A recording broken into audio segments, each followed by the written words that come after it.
نعمت اللہ لا توسوہا. آپ فرماتے ہیں نعمت ہو بے محمد صلی اللہ علیہ وسلم. اندر تو مراد حضور دی ذات آپ نعمت نے، اور آپ اتنی بڑی اللہ دی نعمت نے کہ اگر آپ دے وصف کرنا چاہیے کہ وہ نہیں کری سکتے، اور آپ دے ذریعے جو ساڑھے تے کمال ہوئے نے وہ نہیں کری سکتے. تو جس نبی دیا عظمتاں نعمت دے حوالے نال اتنی بڑی آنے، علم دے حوالے نال بڑی آنے، سیرت دے حوالے نال بڑی آنے. اور اللہ نے فرمایا اِنَّا أَعْطَيْنَاكَ الْكَوْثَرَ، اے محبوبہ کثیر عطا کیتا ہے. جس نبی دی شان اتنی عرفہ والا ہے، پھر اس نبی دی عظمت نو بیان کرنا چاہیے. آپ نے نا ایک بڑی پیاری کتاب لکھی ہے مقام رسول، بڑے عظیم بزرگ گزرے. آپ نے جڑا آخر کی بات ذکر کی تھی نا، فرمایا کہ پھر اس نبی دا ذکر کیوں نہ کریے جس کو اللہ نے عطا کی تھی عمر، پھر اس نے ذکر دا کیا فائدہ ہے. آج اسی آیا نا اس محفل کے اندر بیٹھے ہیں، شاید کچھ احباب ایک کمن پتہ نہیں فائدہ ہوئے کہ نہ ہوئے، بلکہ آؤ قرآن پاک وچوں سمجھن دی کوشش کریے. اللہ رب العزت نے فرمایا الا بذکر اللہ تطمئن القلوب، خبردار اللہ دے ذکر نال دل اطمینان پاندے نے.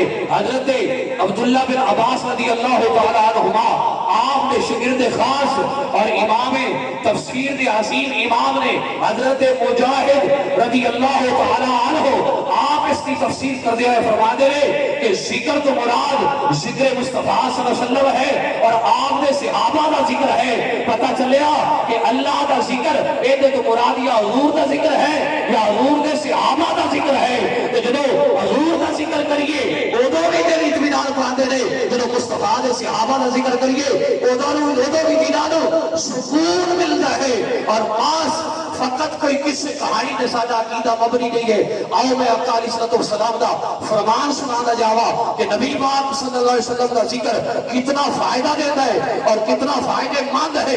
در منصور دے اندر امام جلال الدین سیوطی رحمت اللہ تعالی علیہ آپ نے حضور دے اس فرمان کو نقل فرمایا، فرمایا ذکر الانبیاء من العبادت و ذکر الاولیاء کفارۃ. فرمایا نبیاں دا ذکر عبادت ہے اور ولیاں دا ذکر گناہاں دا کفارہ ہے.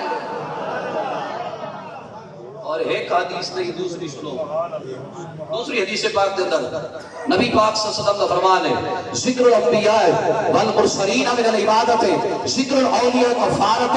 فرمایا نبیان دا ذکر رسولان دا ذکر اے عبادت ہے اور ولیان دا ذکر گناہاں دا کفارہ ہے. یار ولی دا ذکر کریے، داتا علی حجویری دا ذکر کریے، خواجہ معین الدین چشتی حجویری دا ذکر کریے، بابا فرید دا ذکر کریے، گناہ مٹ دے رہے. کہ آمنہ دے لال کا ذکر کریے پھر نہیں مٹتے. لگتا ہے کئی بندے کو سمجھ نہیں آئی. ولیاں کا ذکر کریے، اور ولیاں دے ذکر دے کی گل پہلے عرض کرا. امام احمد بن حنبل حضور کا ذکر سنن والے ہو، مسئلے یاد کر جاؤ اور سمجھن کی کوشش کرو. امام احمد بن حنبل وقت امام اسلام قرآن دی خاطر ہزاراں کوڑے کھاڑ والا امام. آپ نے سامنے ایک شخص آیا اور انہیں آ کے نا ایک ولی دا ذکر چھیڑا، ایک ولی دا اللہ والے دا ذکر چھیڑا. آپ نا اس طرح ٹیک لا کے بیٹھے سب. جدو انہیں ذکر چھیڑا آپ نے فرمایا ایک لمحہ ٹھہر گیا.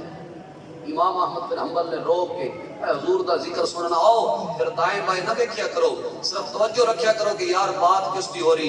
اے بھی نہ خیال کرو کردہ کون پہ آئے، اے ویکھو ہوندی کی اے نہ سوچو بات کرن والا کون ہے، اے دی آواز کے ہو جائیے، اے دا لہجہ کے ہو جائے، بس اے سوچو کہ بات ہوندی کی نہیں.